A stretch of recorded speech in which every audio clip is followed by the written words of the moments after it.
The 10 tips in this video will help you become a better carry player. I'm going to start off with some combat tips that will help you win more fights, then give you some advice that will help you get ahead and extend your lead into a win. A lot of the example clips are from Smite 1, but all of these tricks will work in Smite 2 as well. The first tip is to use your minions as a shield. In Smite, minions can body block basic attacks, which can help you win trades and even turn a fight.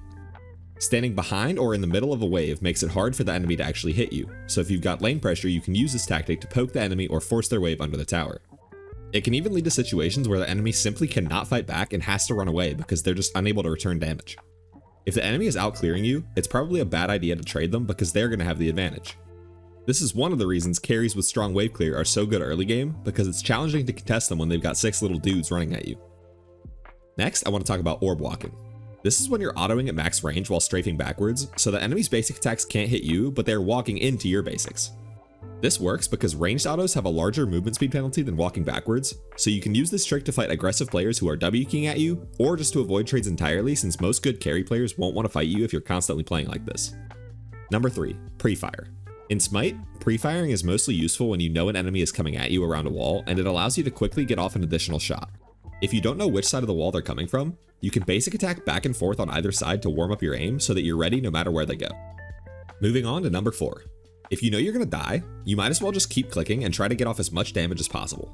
Especially late game, carries hit extremely hard, and that extra damage can make a big difference in helping your team win the fight. If you've got lifesteal in your build, you may even be able to outtrade them and live. I've had some seriously close fights where I thought I was a goner, but because I kept autoing them, I managed to live at 1 HP, which can completely change the game. It's definitely important to know when to run away, but if your escape is down and you're out of options, it's best to just commit to the fight. Tip 5. Relics. Properly using your relic is extremely important, especially as the ADC. Relic usage alone can be the difference between winning or losing a fight and even the game. This is something that mostly comes with time, and the only way you're really going to get better at it is by dying 1,000 times because you messed up. It's also important to avoid wasting your relic if you're going to die anyway. If there's no way you can escape or win the fight, you should just save it for later when you can use the extra safety more effectively.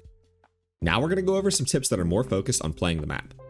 Something that I almost never see lower tier players do is freeze the wave. If the enemy's minions are stacked up, you can allow them to kill your wave to deny the enemy team the XP and gold. Holding the wave can be good from ahead or behind. If you're ahead, the enemy ADC probably can't fight you and you'll be able to zone them away, further increasing your lead. If you're behind, holding wave can force the enemy to push further up the lane to get their farm, which allows your team to come over and set up a gank. Now it's also important to note that since there's so much farm in the jungle, a lot of the time it's more effective to just clear the wave and go get your camps on timer. You also want to make sure you're aware of the enemy's positions, because if you're freezing, they're probably going to want to come over and try to stop you. Similarly, it's also important to know when you should stop the enemy's back. Sometimes I see people do this when it's completely pointless and they're just trying to be annoying, but there is an actual use for it. If you're going to stop them from basing, try to do it when they will miss the most farm.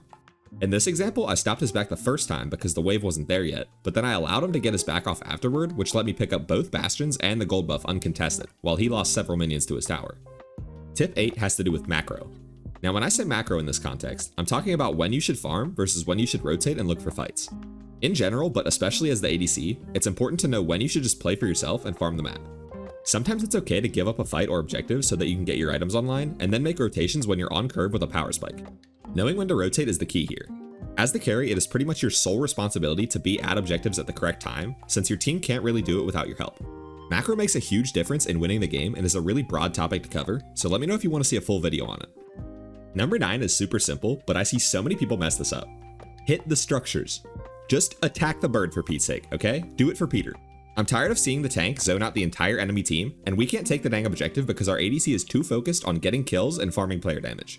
You hit structures harder than anyone else and can do it from range, so do your job. You'll win more games, I promise. And finally, my last piece of advice for you carry players is to just be nice. ADC is a vulnerable role, especially early on, so you really need your team to be on your side and work with you to win the game. When playing carry, make sure you don't make an enemy of your support or your jungler. If you're unhappy with how things are going early game, it's best if you just keep it to yourself instead of venting in the chat.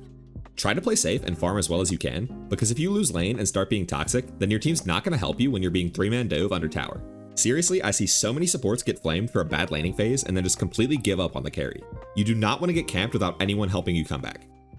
And that's it. I've got videos that cover tips for each of the other roles as well, so go check those out if you want to learn more. Please like and share if you enjoyed, and subscribe to see more Smite guides. Thanks for watching. See ya!